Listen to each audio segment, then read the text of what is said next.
This is the Monday, June 3rd meeting of the Railroad Transportation Safety District. My name is Deb Shore, and I have the pleasure of serving as chairperson. To my left, from the City Council, Jane Raybold, and to my far right, Rick Vest from the County Board, and Roy Christensen, also from the City Council. Jane is serving as our vice chair this year. This meeting at the City of Lincoln, Lancaster County Railroad Transportation Safety District, commonly referred to as the RTSD, is subject to and adheres to the Nebraska Open Meetings Act. A copy of the Open Meetings Act is available for inspection and is posted at the entrance to this room.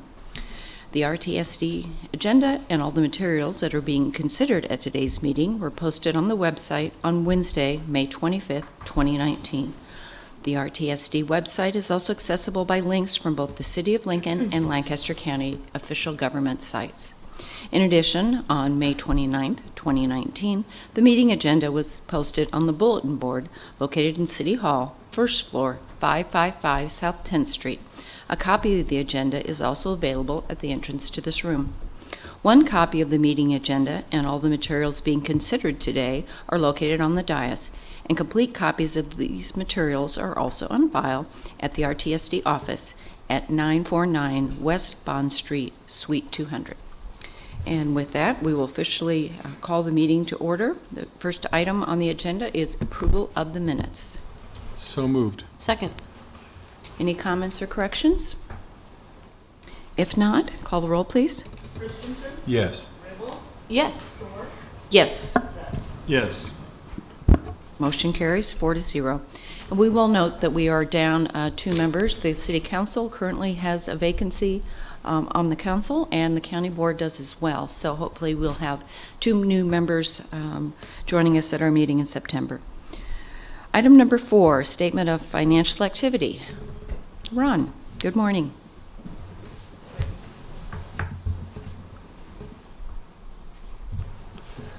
Good morning, everyone. Good morning.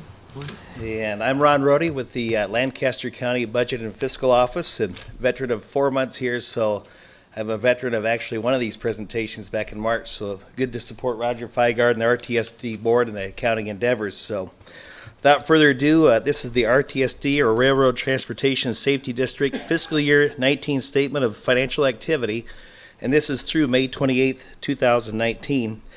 I did a quick calculation. We're 90% through with the year, so it's kind of interesting to compare that to the percentages that we have listed on this report. We've broken this down into 3 sections again. We have the first section was receipts and disbursements.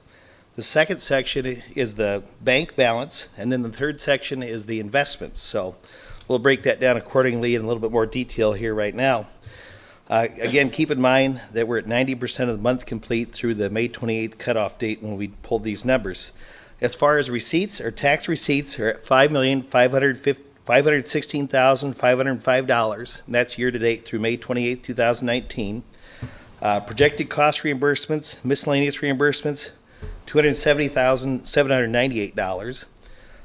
Investment interest income is $88,518 for a total of $5,875,822 on the receipts portion, which represents 95% of the amount collected through 90% of the year. So that's a good figure. As far as the disbursements, the opposite side of the column, our commissions or refunds to state of Nebraska amount to $60,108. Operating costs are $60,494. And our construction project costs are $10,830,407. Total disbursements through that period are $10,951,009, or 72% spent. The second section is our bank balance. Our ending cash balance is $2,907,486. Our ending investment balance is $6,387,534. Our total fund balance with cash and investments is $9,295,020. I might note here the higher ending cash balance, that will be not in existence very long because we're working with Treasury, and Treasury is working diligently. As you know, the interest rates are slowly creeping up. As you can see, we collected 148% on investment interest income, which is a good figure. And they're looking at moving quite a portion of this money, either between $1 and $1.5 million to a CD, which could be between around 3% interest. So keep that in mind as we move over into the investment portion. We have to keep part of it liquid because I've been chatting with Mr. Feigard. We have some obligations coming due in the next couple of months. So that's where we're at on the ending cash balance. Number three, or the third area, is our investments. CDs, right now, we're at a total balance of $4,540,000, and our money market is at $1,847,534.32 as of May 28th. And again, with that investment balance, we are going to be moving some of that into CDs for some interest income. So that's it for the financial portion. Any questions? Any questions for Ron? If not, we'll need a motion to approve the statement of financial activity. So moved. Second. Okay, call the roll, please. Yes. Yes. Yes. All right, thank you very much. Thank you. Item 5, current budget status. Roger Feigert, representing the RTSD, and I, with the board's permission, will do items 5 and 6 together. I think it makes sense to kind of talk about where we are at the end of the year with the budget status as well as what we're proposing for the upcoming year. And so I've put up on the sheet where we currently are. Our one-page budget sheet. You can use this. We've got about 35% of the current operating budget. The top portion of that is operating, and the second half of the executive director has not yet been billed. I have contacted the city asking, we are in the last month of the fiscal year, to go ahead and complete those billings for my time, Chris's time, and Amy's time, any other miscellaneous engineering support. So we're doing well on the operating budget. On the far right column under the FY20 proposed budget, the proposed changes is the support services. I'm recommending that we increase that from $16,000 to $18,000 as Amy and I continue to work on paper and files and cleaning things up and going paperless. I'm trying to learn the new county OpenGov, and by the end of the year I would hope to have the RTSD budget and financials switched over to that system as well. Increased the legal services $500 from $8,500 to $9,000. The accounting and audit services to $12,500, and that is the contract amount for the upcoming year that was approved by contract in the March meeting. Travel expenses went up $500,000. That might be underspent, certainly. I am not going to go to the Columbus, Ohio National Committee meeting this summer. There's just too many things going on, and decided I wasn't needed there. Insurance and banking is up Just to clarify, Roger, on travel expenses, it went up $500. You said $500,000. So, just for the Yes. record. $500. Thank you. Yes, appreciate that correction. Insurance and banking, in this upcoming year, it increased $3,000. Some of those insurance policies are on a 3-year renewal, so they're higher in one particular year, and we'll need to pay that this upcoming year. So overall, the operating expenses, I'm recommending we go from $93,700 to $100,300, a total increase of $6,600. Railroad crossings, again, our budget's $300,000. We have unpaid commitments out there of just under $180,000. I think that work still doesn't get done till later this summer. I'll talk a little bit more about that a little bit later. So I would recommend to the board to keep the railroad crossing improvements at $300,000 where it is. Okay, so down then in the lower portion of our budget, under construction projects,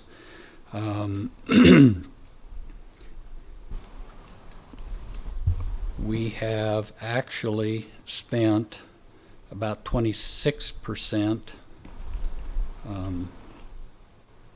And so there's a number of, the biggest part of that was the South Beltway, and we're done with that. We won't be budgeting money. So let me go back up to the top again. 91st and Yankee Hill, I had carried $10,000 in this year's budget in case there were any late charges. I didn't see any. We won't budget any money for next year.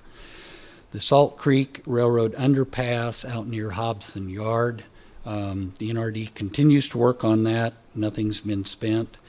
And for the public listening, I should remind everyone, any dollars in a budget that are unspent at the end of the year go back into the cash account. They don't continue to accumulate in a budget. You have to rebudget them. So anything unspent just goes back into cash, and then we rebudget for proposed expenditures in the upcoming year. Miscellaneous engineering, we didn't spend any, but just a small amount. I'm proposing next year for $100,000 for that, as well as emergency and safety. Later on, we have a proposed contract from FHU for a quiet zone, and I'll be recommending that would come out of miscellaneous engineering. Okay, 33rd and BNSF Crossing, I'm going to have Chris Humphrey come up and give a quick project update of where we are. I would simply say we had signed a contract shortly after the first of the year that covers 3 years of environmental work. Chris will explain that a little bit better, and the current budget with $4 million proposed for next year continues to pay for that in a cash flow over the period of time. So, Chris? Hi. Good morning. Chris Humphrey. I'm the RTSD project manager for the 33rd and Cornhusker project. And since we last met, we've been primarily working a lot on getting ready for our upcoming public meeting, which is June 27th from 5 to 7 at Center for People in Need. That's where we've met before for the public meeting. So at this meeting, we will, as we kind of start to enter this environmental stage of the project, excuse me, the regulatory environmental stage of the project, we're starting to get a little bit more process-oriented than we were during the planning phase. And so at this particular public meeting, we will talk about the purpose and need for the project, the history of the project with the planning environmental linkages study, the history of the alternatives that we've developed over the course of the last year, and then kind of how we systematically technically there's 8 alternatives that are currently on the table. One is the no action alternative. There's 7 more that have passed what we call a tier 1 screening. 3 of those are just so expensive that we're not going to be considering those for moving forward. And so the remaining 4, which were presented at the January public meeting, will also be presented at this meeting as well.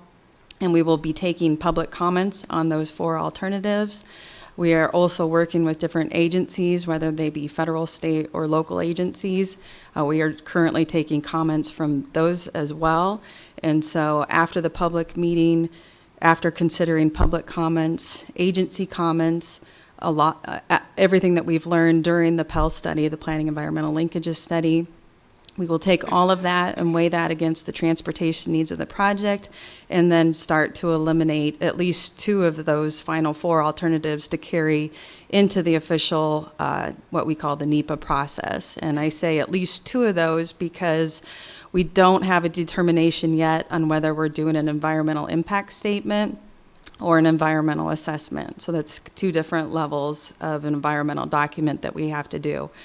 If the decision is made that we do an EIS or the environmental impact statement, likely 2 of those alternatives would carry forward.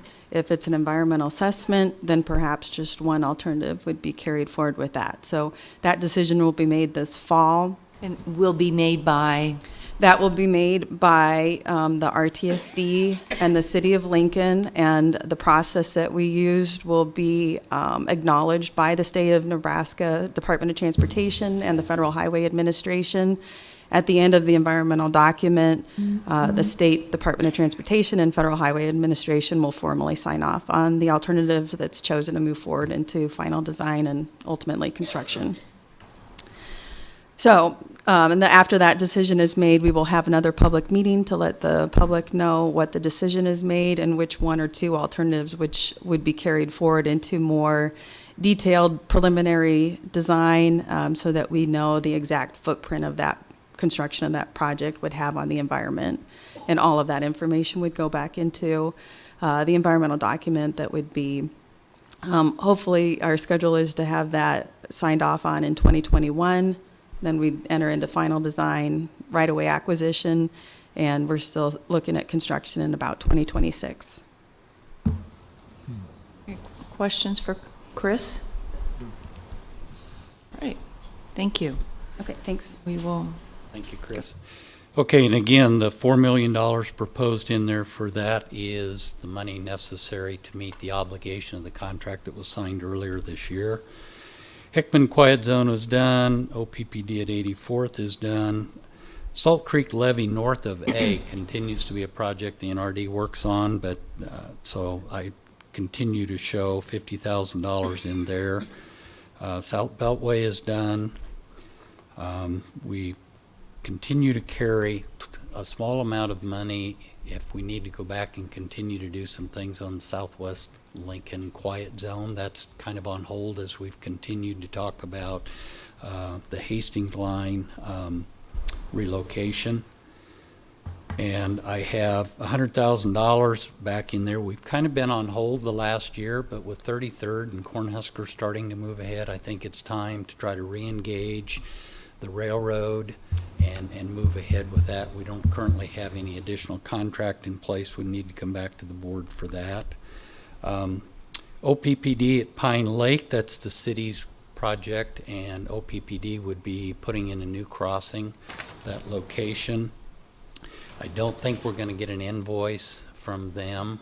Might speak a little more to that in a little bit, but I would say that OPPD has equipment on site, and depending on what the rain did today, their goal was to start this week on putting in the new railroad crossing there at about 63rd and Pine Lake Road. The city's overall plan for Pine Lake Road to be completed is the end of this construction season, so late fall, early winter, when that would be opened back up. The next item is the Jamaica Trail North connection. I'll ask Sarah Hartzell to come up. As she's coming up, you have a letter from the Parks Department explaining some changes in cost estimates and whatnot. I'll let Sarah kind of go through that information and kind of the status of that project. Sarah? Good morning, Sarah Hartzell with Parks and Recreation. I did bring a brochure along that I believe I've passed out at this meeting before, but just to have something to look at. Thank you. We've been talking about this project with the RTSD for about 2 years now. The project is at the engineering phase, and we're actually almost complete with our design engineering. I did bring a little bit of a team along with me in case you wanted to talk to anybody today. Ross Barron is with Olson, and he's the lead design on this project. Susan Larson-Rodenberg has been assisting us with fundraising for the project, and Elaine Hammer is with GPTN, who's been a major partner on this project. So as you can see from the front page of that brochure that I handed out, getting onto the Jamaica North Trail from Southwest Lincoln can be a little bit of a challenge. There is a point where another trail connects in, the Salt Creek Levee Trail connects in at about what would be Calvert Street, although Calvert doesn't go through at that point. And from there on, there's not really any good trail connection. There are parking lots in Wilderness Park that you can park in. There's Saltillo Road parking lot, but that means riding your bike on Saltillo Road to get over, and so it gets a little bit dicey. Old Cheney Road, which is the top yellow circle on that map, and 14th Street, which is the bottom yellow circle, are 2 points that are commonly used, but neither of those roads have paved shoulders, nor do they have a pedestrian bicycle crossing of the railroad track. Often what happens is people continue along Rock Island Trail, they go down an embankment, and if you open up your brochure, the first page inside there has the actual track that's been worn by so many bicyclists. So there are enough people that do this, and this is not a legal connection, of course, but enough people do this that there's a permanent dirt path, dirt track worn through the trail and down to the railroad track, where they cross at grade and then go over to the Jamaica North or into Wilderness Park. So what we want to do with this project is provide a safe and logical connection to the Jamaica North, as well as an entry into Wilderness Park that can be reached by the trail system. We think it's really important for connectivity. For one thing, this Jamaica North Trail is really a kind of a beeline to downtown, the university, state office buildings, and all of the entertainment and employment destinations there. But it's also a way that people can access these recreational opportunities safely. So getting them up off of that railroad track. You can see on the third page inside of that, that would be the right-hand side, we've got some schematic drawings of those, of what that connector would look like. So the top, of course, is looking down as if you were riding through the connector. It'll have a cover on it and will be completely enclosed in wire mesh as is required by the railroad. And then the lower picture shows you looking kind of southwesterly, coming from the bottom corner and going towards the top corner. You'd be going into Wilderness Park.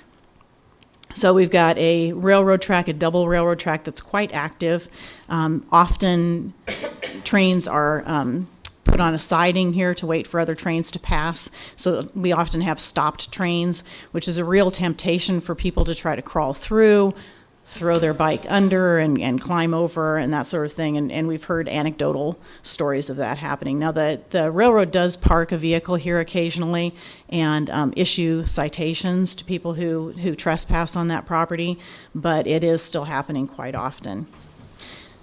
So this brochure was actually produced about 2 years ago by Olson when they did a conceptual study. And that conceptual study looked at the information on hand. So we used topographic information that was on hand, hydrologic, whatever geotechnology we had at the time, which was not a whole lot until you actually go out there on site, to develop this cost estimate. And that cost estimate was about $1.3 million, and that's what we've been moving forward with. And had secured funding. The RTSD was generous enough to provide about half of that, $600,000, and that money is being used right now to pay for the engineering. As we went through the process and as we actually gathered the data, we did the surveys, we did the geotechnical, so they actually bore down into the ground to find where that base rock is underneath the sediment. As you can imagine, there's quite a bit of sediment along a creek. The costs started to go up. We also have a current economic situation in the country where we've got steel costs that are quite high, and as you can see, most of this bridge is steel. So the combination has pushed our cost up quite a bit, and we are to about $2.2 million. Now, Olson has been working diligently to contact actual bridge manufacturers, construction contractors, grading contractors to get real costs from these folks and develop the best possible cost estimate that we can with the information that we have. And we're confident that this cost estimate is going to hold true when we go out to bid. But that does leave us with a shortfall, and so we are here to request that you increase your commitment to this project by $300,000 of that $900,000 shortfall. GPTN has increased their commitment, which was originally $450,000, which has all been raised, and increased that an additional $150,000. We are also applying for many different grant programs, and we've been invited, and if you haven't done grants before, if you can get yourself invited, that's usually a really good sign that you're going to get funded. So we'll be applying with several different foundations for grants as well. Thank you for the overview of the funding situation. Roy, any question? It says in your letter that you've reviewed city funding availability and are confident in our ability to secure pledges, grants, and donations. How much of this shortfall is being made up by the city budget? Right now, what we're doing is we're holding about $250,000 that's actually earmarked for another project in the city. We're holding that as a reserve. Our hope is that we can get enough grant fundings that we don't have to touch any of that.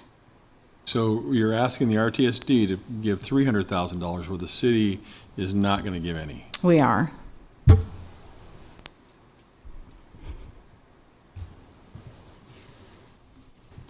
Okay, I'll jump back to the budget again, and then, thank you, Sarah. Please stick around. So within the budget sheets itself, as Sarah said, originally, the RTSD had budgeted and committed through interlocal agreement $600,000. Of that 600, $198,500 was paid to them this year through the interlocal agreement, leaving $401,500. In the proposed budget, I have proposed and I've increased that 401.5 to the 300,000 up to 701,500. There is another item later on in the agenda in which the board would consider whether or not to approve an interlocal agreement that would authorize transferring that money or that expenditure. So there is a second opportunity.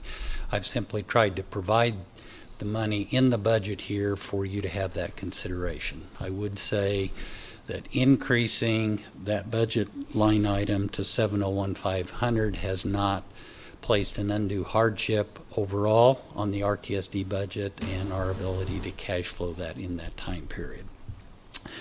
So again, you will get an opportunity to rediscuss and to consider that later on. I've kept $25,000 in there for West Woodstruck. We had some miscellaneous expenditures in there as Olson's completed kind of a draft report. We have that in hand and are holding that.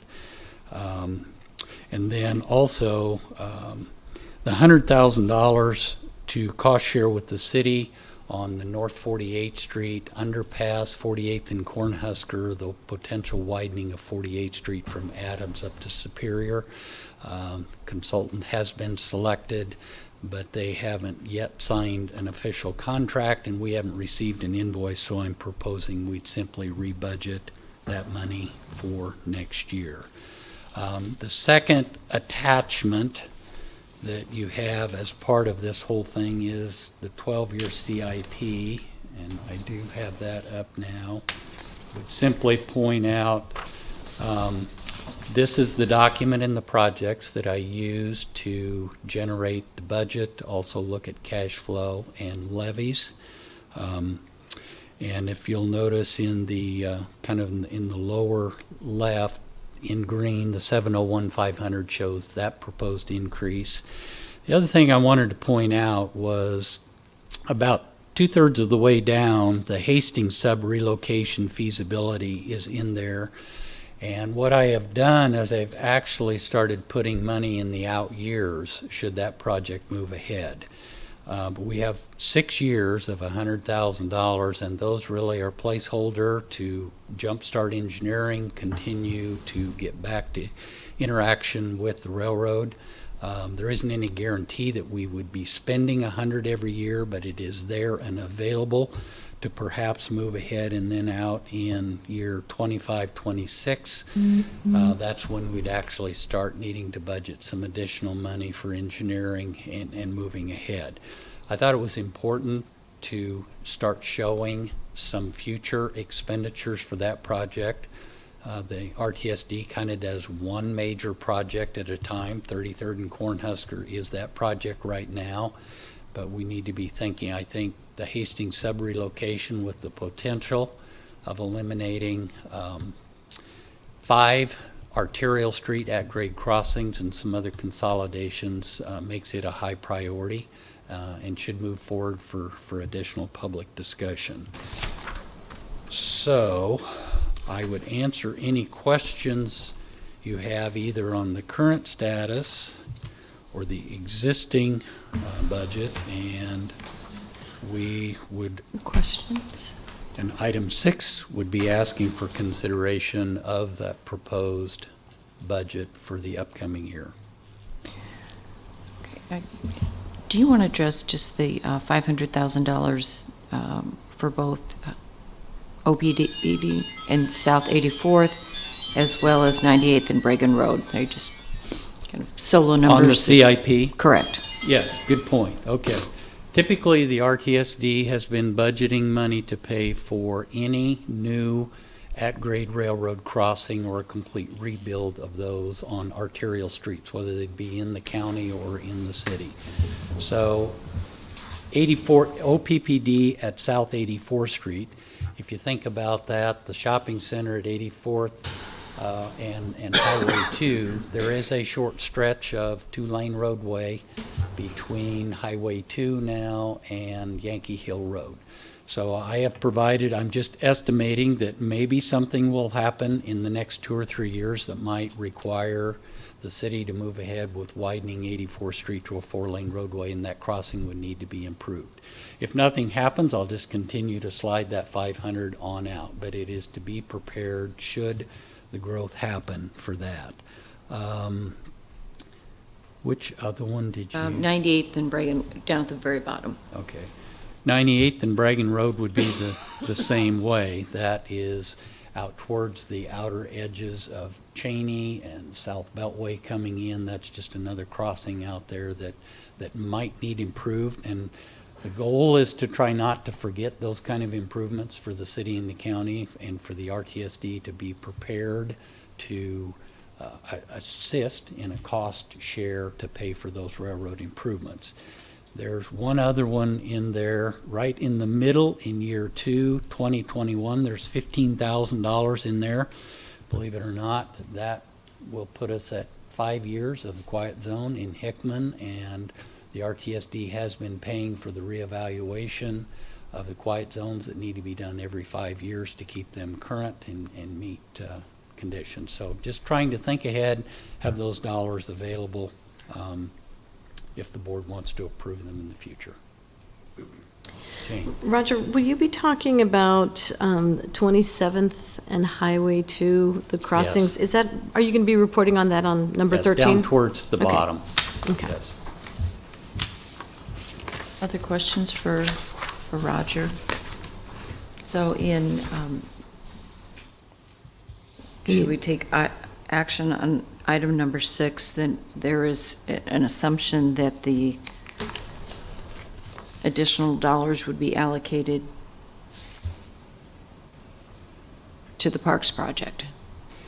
In the proposed budget, with an operating budget of $100,300 and with a capital budget of $6,151,500 for a total, plus commissions, of $6,367,800. That proposed or that recommended budget to you does include the additional $300,000 for the Rock Island Jamaica Trails project.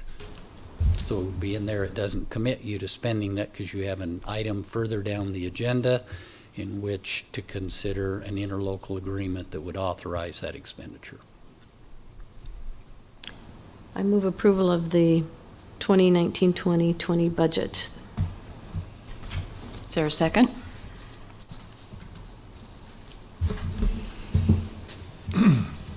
I have a problem. Is there a second? I will second for continued discussion. I have a problem with the $300,000 because this is a parks project, and the RTSD is putting in a significant amount of money, but I don't see the city prioritizing this. I mean, the cost, I accept it. I've been supportive of this project. I continue to be supportive of the project. I just need to see some additional commitment from the city. How about splitting the $300,000? I just have a hard time with this, especially given the fact that I'm sitting here and I sit on the city council, and the first time I learned of this was reading it in the paper. I have objections to that whole process, but especially the fact that the city is apparently unwilling to put up any money to match these costs, expenditures. I should apologize then from the standpoint of I should have sent each of you the copy of the letter that I got that spoke to those increases from the Parks Department, and I was remiss in doing that. Sorry. It is dated April 23rd, so Yes. it would have been received prior to the notification in the paper. Jane? Could, Sarah, could you come up and talk a little bit about, it seems like it's a combination of city funding, secure pledges, grants, and donations that are going to, from the city, that would equal $600,000. If there's not sufficient funding for that component of $600,000, wouldn't the city be? Not sure what the 600, so the way that it breaks out right now is we originally had 600,000 from the RTSD, 450,000 from GPTN, which came from multiple different donors, and 250,000 from city CIP funds. So the increase, we're asking for 300 from the RTSD, and then the 600, the additional 600 would be made up by a combination of new grant funds, donations, and city funds. I asked you a question earlier, and you said that other city funds were being held in reserve but not committed. Is that correct? For future Well, projects? Yeah, it depends on the timing of when those grants would be coming in. We have to have committed funds before we can sign a contract. Our goal is to sign a contract by September. If we don't have the grant funds approved by September 1, then basically we would use city CIP funds to make sure that we had enough funding to be able to cover that contract. So I'm just talking about the overrun now, the $900,000 shortfall, okay? Of that $900,000, what I'm hearing is all of that money is coming from a combination of grants, donations, and the RTSD. That the city is not putting in an additional amount of money unless the grants don't come through. Is that correct? I would characterize it more as a combination of grants and private donations, RTSD and city, but the mix of the grants and private donations and the city funds is unknown at this point. Okay, so the city has not committed to a specific amount of money to this, to make up this $900,000. What about, sorry, Sarah, I guess I should let you answer that, but I thought you said that there's $250,000 of a future project that will be redirected towards this project. Correct. Should the grants not come through? Well, we're going to have to put it in the CIP until we have grant funding. This is That's right. really unclear. Okay, I think I can clarify. First of all, the city can't sign a contract unless they have available dollars and resources. So at the time that the Parks Department bids that project, if the grants aren't in, they have to make a decision either to not sign the contract or go ahead and appropriate or obligate that additional $250,000 of city money to go along with other grants that they might get from the trails. So it's like they're there, the money's there, they're willing to use it if they need, but if they can get other grants to cover that, then that $250 is available. Other for another grants project. and the RTSD. True, as well as Great Plains Trail Network has also anteed up an additional 150 to this point. Well, jump to Jane's question and then recognize Susan, because it Okay, appears this she had a might comment. clear it up. Isn't it fair to say that 90% of the RTSD funding comes from the people who live within the city of Lincoln, city limits? Yes, Okay. So in essence, that $300,000 that we're asking from the RTSD is really, 90% of that $300,000 is coming from people who live within the city of Lincoln. yes. Susan, do you have a comment? I just wanted to clarify and add support about the private funding for this project. As I was quoted in the paper yesterday, I care a lot about the trails. I've been involved since the late 1980s with Elaine Hammer when she invited me to be on the Great Plains Trails Network. This is, I see, as one of the most important connections to Lincoln, probably since the Mopac and the Rock Island trails were developed in the 90s, and maybe even more important because of the safety component. So when the $900,000 gap became apparent, I volunteered my services to help figure out what that strategy would be. The additional 300 from RTSD is going to be really important to leverage additional private donations. As Sarah had noted, $250,000 has been committed by the city in that original cost estimate. That was part of the city's commitment. The $900,000 hopefully will be made up by an additional grant from RTSD for $300, and we're going to do our darn best to get $600,000 from the private sector. And so it's to everyone's advantage if we can get that under contract and get started this fall, so we don't have additional cost increase. And I think that's what Sarah was noting, that if we come up to that point in August and September, when we need to have 100% commitments before the city can sign that contract, then it will be, the city hopefully will help us. But at this point, we want to do everything we can to get that 600 from the private sector. And we're having very good responses at this point. I don't know if that helps or not. It does. Thank you. Rick? Just, and this is just me getting the lay of the land here, but one of the problems is that this trail works even though there's a railroad track and potentially trains in the way of the trail. And this will eliminate that and create a hazard that can be avoided. Does the railroad, has Burlington been approached as part of this to be a partner? And Yes, they are on our list, and we are meeting initially with them this week. Very good. With the Burlington Northern Santa Fe Foundation, if you have anybody that has a connection there, that would be helpful. I'm sure all those folks are long gone. But We've also asked Union Pacific Foundation, we've applied for a grant from them as well. are there tracks in the area for them as well? I don't think so, but we just kind of want to play on that whole railroad history and recognition on site as well. So you'll know more, well, you're meeting with them and laying the foundation. We were invited to apply for a $25,000 grant from Union Pacific. Oh. And so that will be determined, I think, in late August. And no promises from the BNSF? We're just starting those discussions. Seems But we're like- hoping that they will be involved at a higher level because they are BNSF tracks, Yeah, I mean. active they- tracks. They have an interest in keeping traffic off of there. Absolutely. Tell them, use the term attractive nuisance and when you're just talking. Thank to you. them. Thank you for that tip.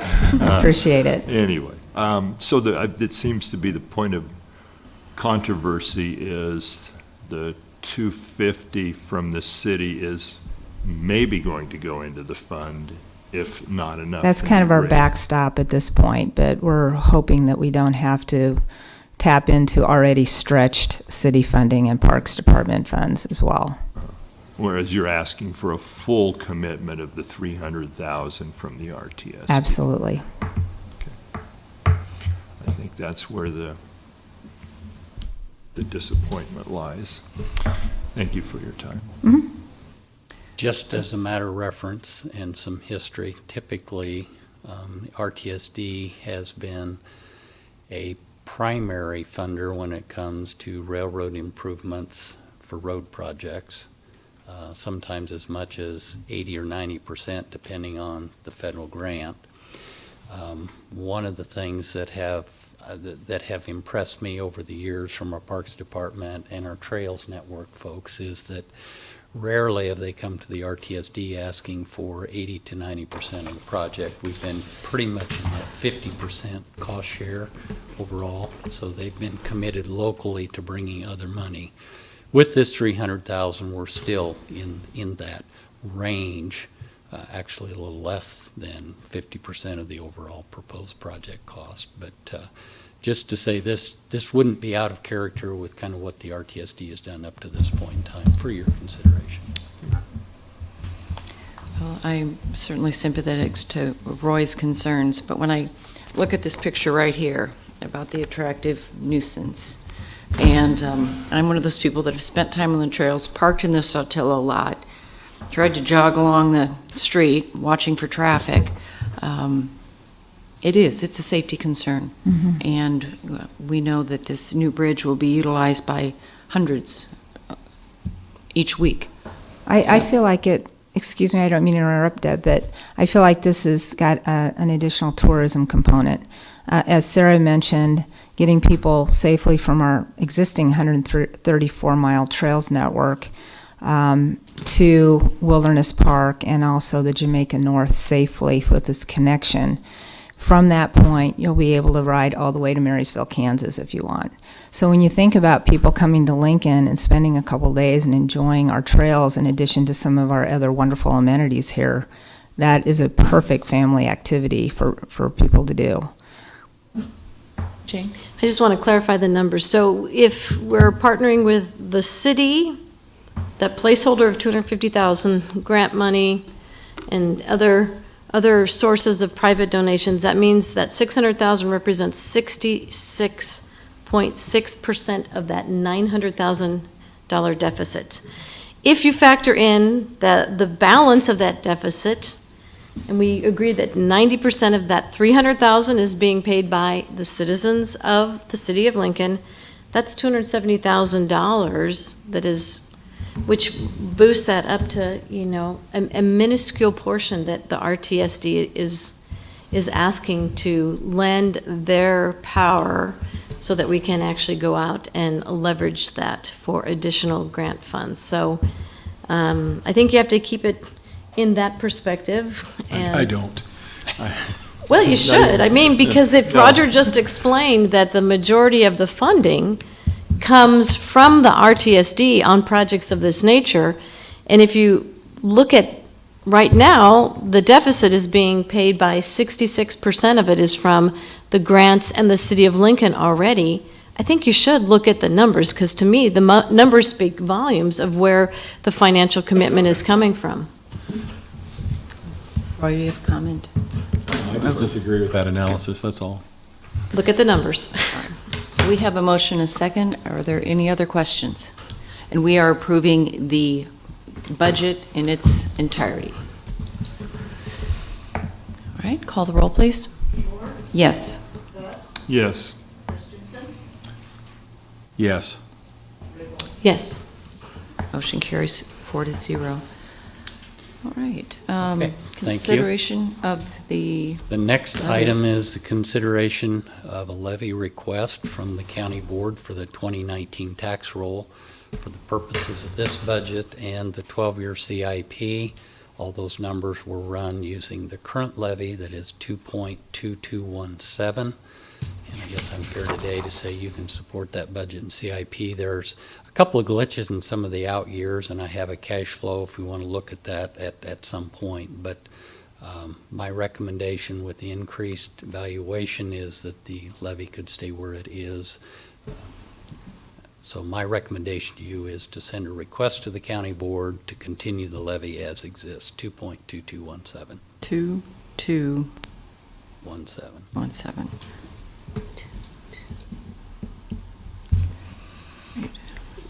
When do we start receiving additional funds due to the sales tax? When does that start? Probably after October, I think, of this year. That sales tax, and I have not included any of that cash. That's approximately $1.2 million. And that money is earmarked in that interlocal agreement to help pay for the engineering that's going on for 33rd and Cornhusker. So that's where it would go, and we just use that in the future to reduce expenditures. And will we receive that quarterly, monthly? The committee that was set up by that interlocal agreement has not met and had the discussion of exactly how. I think the money is collected quarterly, but how it'll actually be dispersed.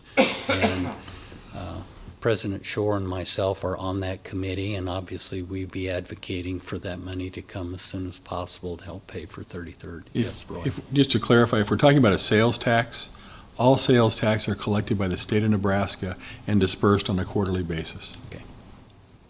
Jane? Thank you. Roger, I was asleep. Could you review this again? You're saying the levy is going to stay the same. How are you factoring in the property valuations that have increased? Or did you I mentioned that? did say that. My and I didn't- recommendation okay. was to keep the levy at 2.2217. With the increased valuation, we can manage the budget that we've got and that CIP. There are some red numbers out in the out years, but because there is a valuation increase, the revenue for that year goes up about $300,000 or $400,000, I think. And today is probably not the day to get into a discussion because a tax roll year and levy years and valuation don't all line up. Correct. The RTSD's fiscal year, July through June, splits the levy years that are on a calendar year basis. So that levy applies to two different sets of valuation. But I think what I'm telling you is you're taking advantage of the valuation increase, but you're not increasing the levy. And that's $200,000-$300,000, I believe, this upcoming year. And Roger, what number or estimation were you and the Budget and Fiscal Office using? Yes, and I should say I try to work very closely with Dennis Meyer on valuation and just where things are. And what we've been doing, we are proposing for the calendar tax year. Originally, we were estimating a 10% increase in valuation. We've lowered that down to 6.5%. And then from there on, we used a rolling 3% one year, 2% the next year as the valuation increase on in for the rest of 12 years. Okay, so you said it's split up by the calendar year, but if the valuation increase of $200 to $300, is that split between the budget for RTSD? I'm just going to tell you that I think just for simplicity, with the valuation increase for the calendar year tax roll 2019, the revenues go up from about 6.1 million to about 6.4 million,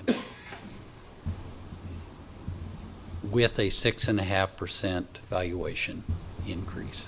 Okay. Any questions regarding the recommendation? And should the final valuation figures be significantly lower for whatever reason, there's still that opportunity for adjustments to be made? This is a recommendation only to the county board. Recommendation to the county board approve budget if what comes back from the board in approving a levy and/or the valuation final affects our ability for the RTSD to fund the budget that you're approving, that you approved. We could and would need to make changes then, and the final budget that goes to the state auditor on September 20th would reflect that.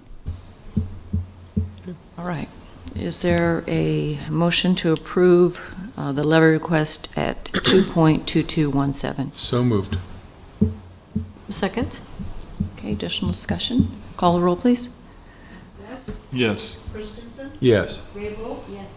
Yes. Okay, motion carries 4-0. Item number 8, consideration of additional 1% lid authority.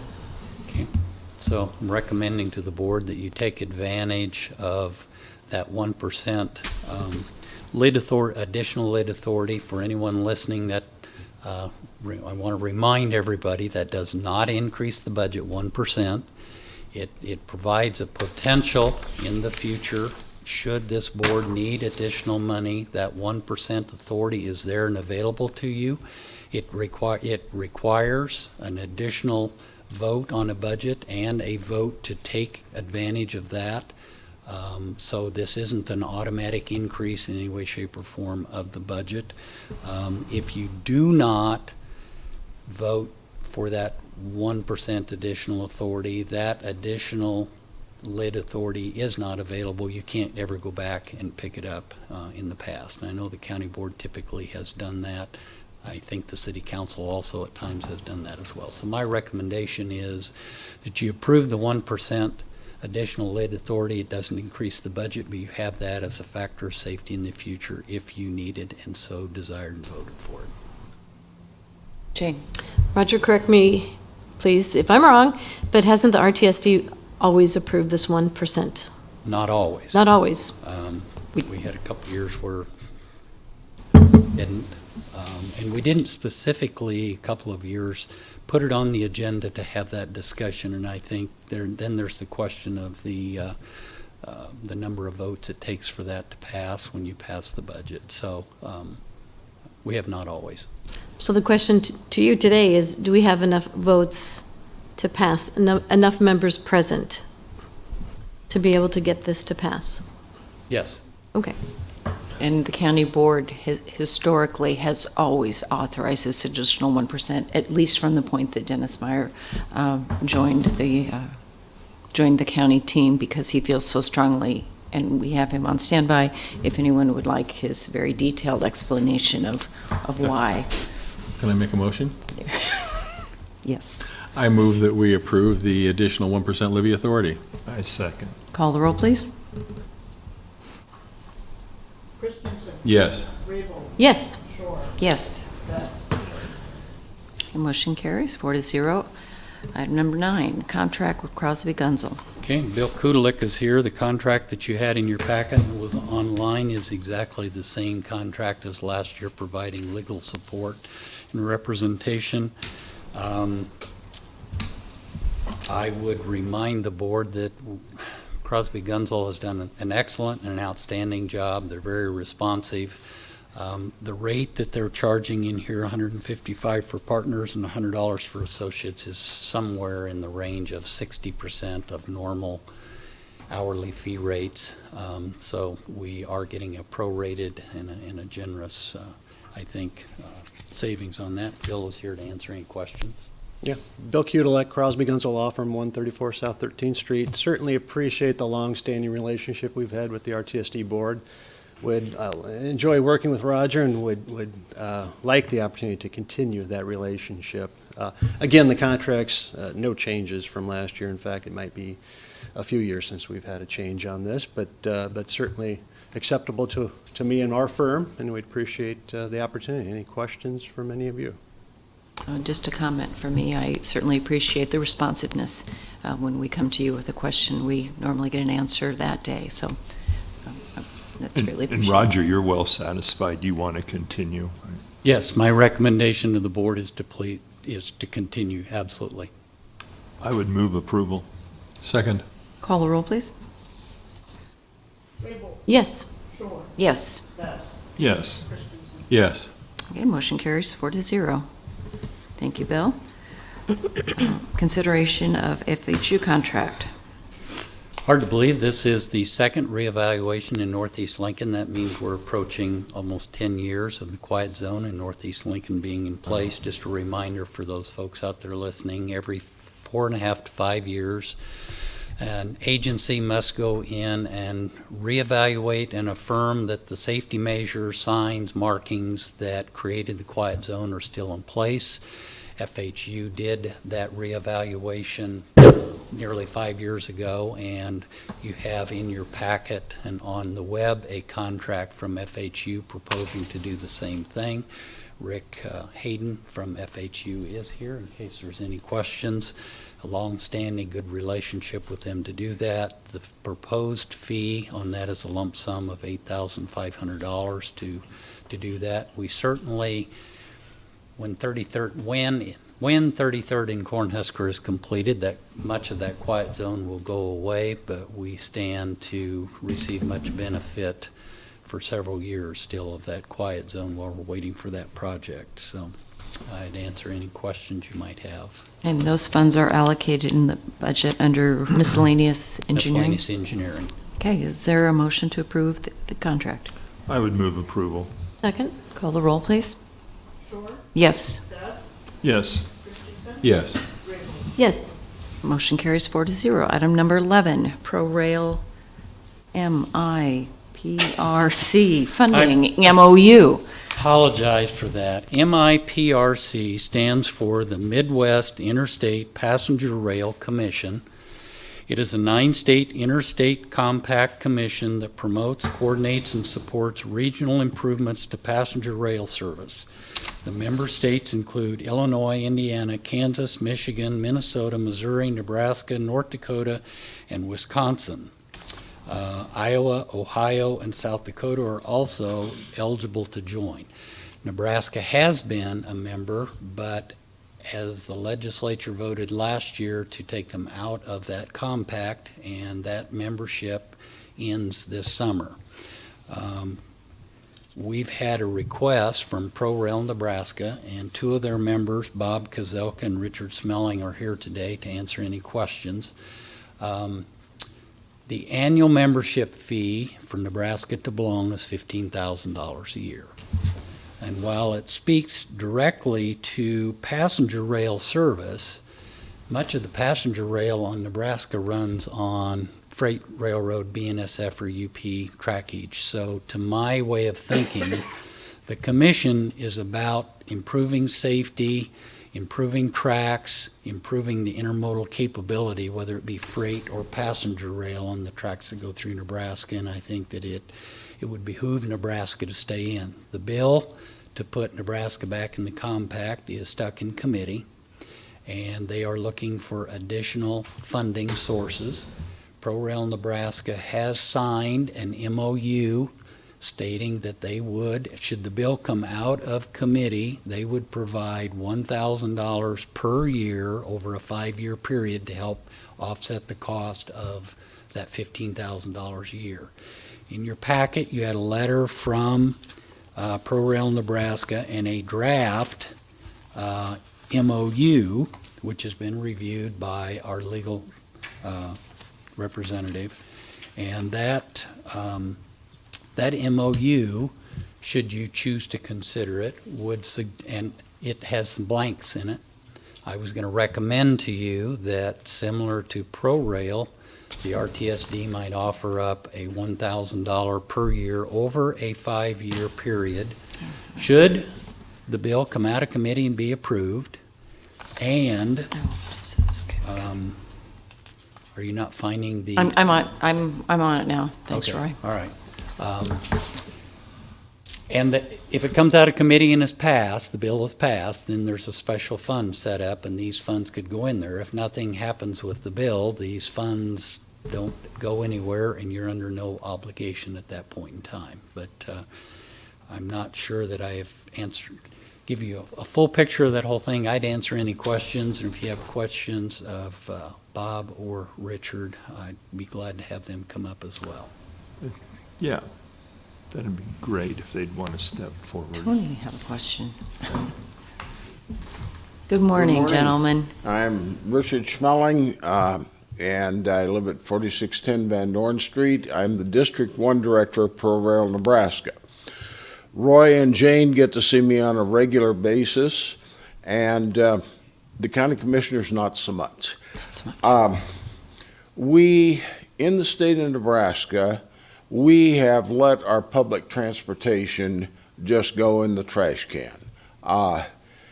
We used to have good public transportation here in Nebraska, and we don't anymore. Thanks to Roy, Jane, and the rest of the city council and Mayor Beitler, our StarTran bus system is improving. Currently, we have 2 passenger trains through Lincoln each day. They come at odd times. They're not convenient. There's been talk of adding a second pair of trains between Chicago and Denver on this route. MIPRC is a hub and spoke system, with the hub being in Chicago and the spokes radiating out in all directions. There are about 3 of those spokes that are actually in operation now. There is preliminary engineering and environmental work on the hub that would come through Illinois, Iowa, and come to either Council Bluffs or Omaha or on down to Lincoln. I'd like to see it come on down to Lincoln. So I think you have a dog in this fight. those passenger trains will create more traffic at the various crossings, and I think Roger's feeling is that if you folks kind of get with it and participate, then our TSD is going to be informed of what's happening. We've been basically told that in order for LB 401 to move forward, we're going to have to come up with the money. So that's kind of where it is. All right, thank you for that I think the only information. other thing I would say is this financial request only has to do with keeping Nebraska in the compact. It in no way, shape, or form commits Nebraska or the RTSD to funding any future projects. That would all have to be part of a separate and different process of things coming forward. And that's stated in LB 401. Roy? I was just going to see if it's time to make a motion. Roger, do you have a dollar amount recommendation? My recommendation to the board was similar to ProRail. To be a partner would be $1,000 each year for a period of 5 years. And that is shown in the budget under, I think we'd take that out of miscellaneous engineering or emergency and safety as well. okay. Roy? I move that we approve the memorandum of understanding with a $1,000 per year contribution for the next 5 years. Second. Okay, call the roll, please. Yes. Yes. Yes. Okay, motion carries 4-0. Item number 12, consideration of the parks. So again, just reminding people that are watching and listening, the RTSD has a couple of ways of approving expenditures. Just because something is in the budget doesn't mean there's an automatic expenditure.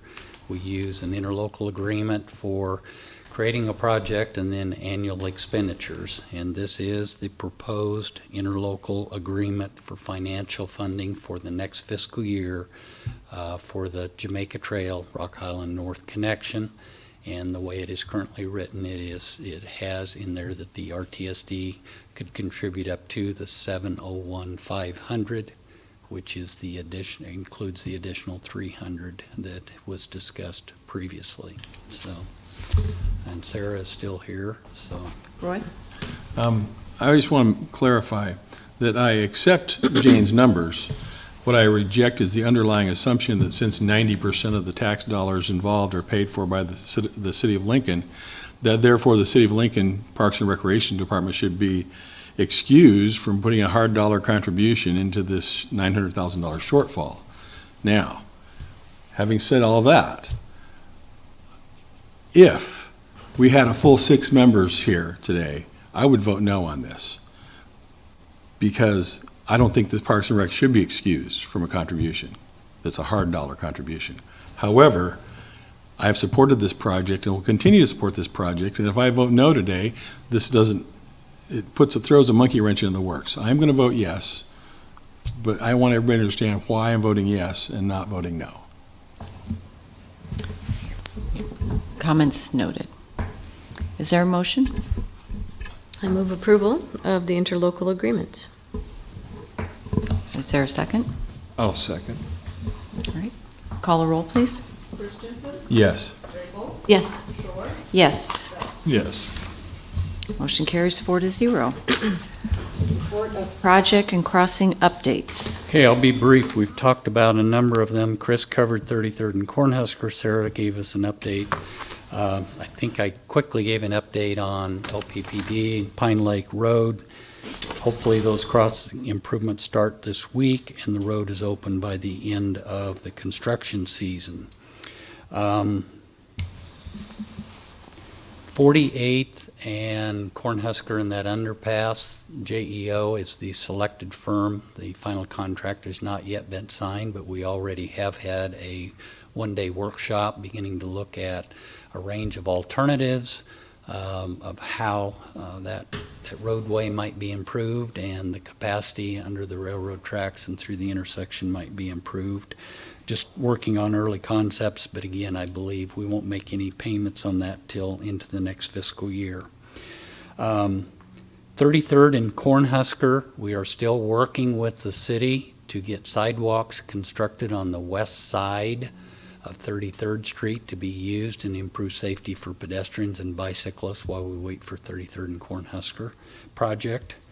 And also, a reminder, we currently have signed agreements with BNSF to replace and improve the crossings at 48th and at 27th and Highway 2.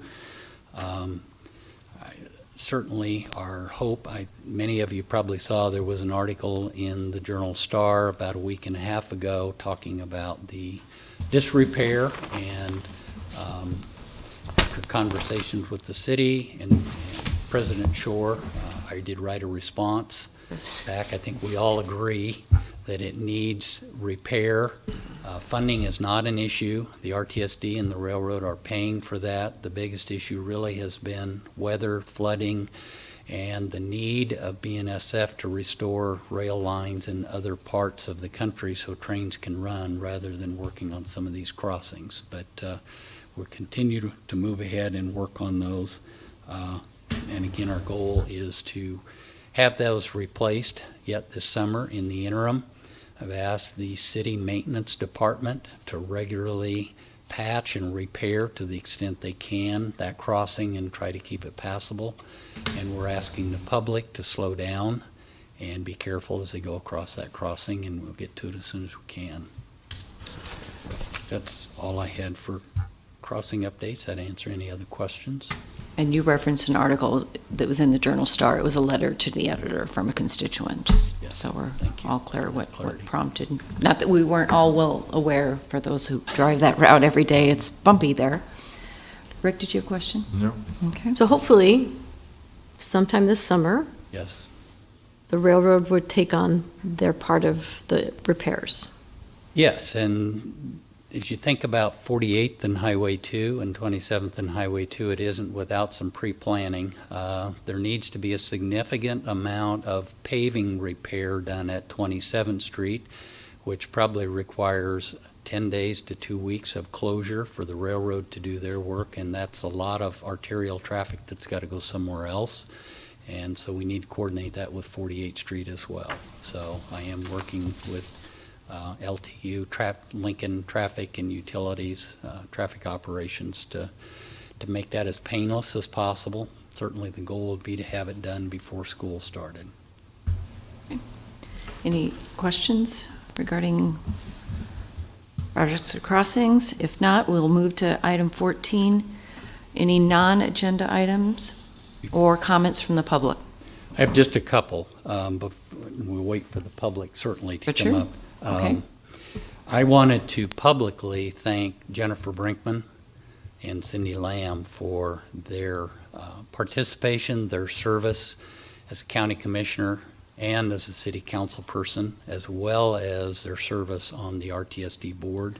Greatly appreciated their guidance, their priority they put to this board, I think, was important, and we really appreciate that service as we continue to wait for both public bodies to make their new assignments, and we'll wait for that. I was going to reference as well that Cindy Lamb was also, was part of the administrative team as we dealt with 33rd and Cornhusker in that project from the board standpoint. And with Roy's past experience, and he went through all the negotiations and the selection process, I asked him to step in and continue to be on that administrative team with Deb Shore, Roy Christensen, David, Carey, and myself, and we'll kind of continue to provide the leadership overall for that project. So, Roger, I would suggest if you could include James Michael Bowers. I know that he's pretty, he certainly would be. We've added him to the advisory board. okay, good. Thank you. Okay, so I don't have anything else. Thank you, Well, Roy, for being willing to help out. Of necessity, you know, you folks deal with a lot of nuts and bolts here. And just, I want to leave you with this closing thought. We have a fellow up in Omaha that's a billionaire, and he has a company called Berkshire Hathaway. One of the holdings of Berkshire Hathaway is Burlington Northern Santa Fe Railroad. Now, someone jokingly said that when Warren Buffett was a little kid, he wanted an electric train to play with, and his parents wouldn't get him one.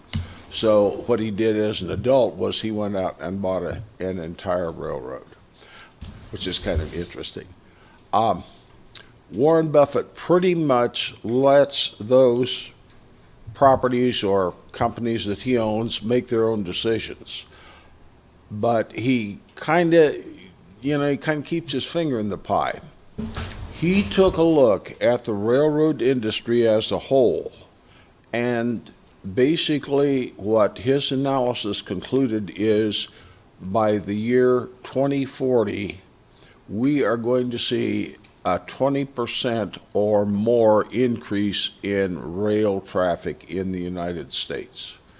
And he's anticipating that by going out and improving the track and the infrastructure. So I guess the message for you is that, you guys are going to have a function for the next umpty years. And I know Roger Feigard jogs because I ran into him one day jogging, and he'll probably have a job here as your executive director until he reaches 101. All right. Richard, is that increase for freight, or is it passenger, or is it a combo of both? or- Combination. Okay. Combination.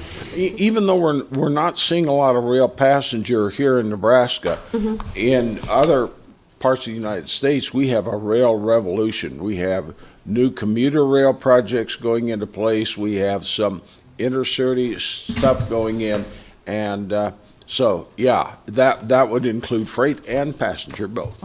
Thank you very much, Richard. Anyone else wishing to make public comment? I guess we'll end on that term, rail revolution, and I move adjournment. Second. call the roll, please. Yes. Yes. Yes. Yes. Motion carries 4-0. Thank you for your time and attention during this very long and complex meeting. Have a good day.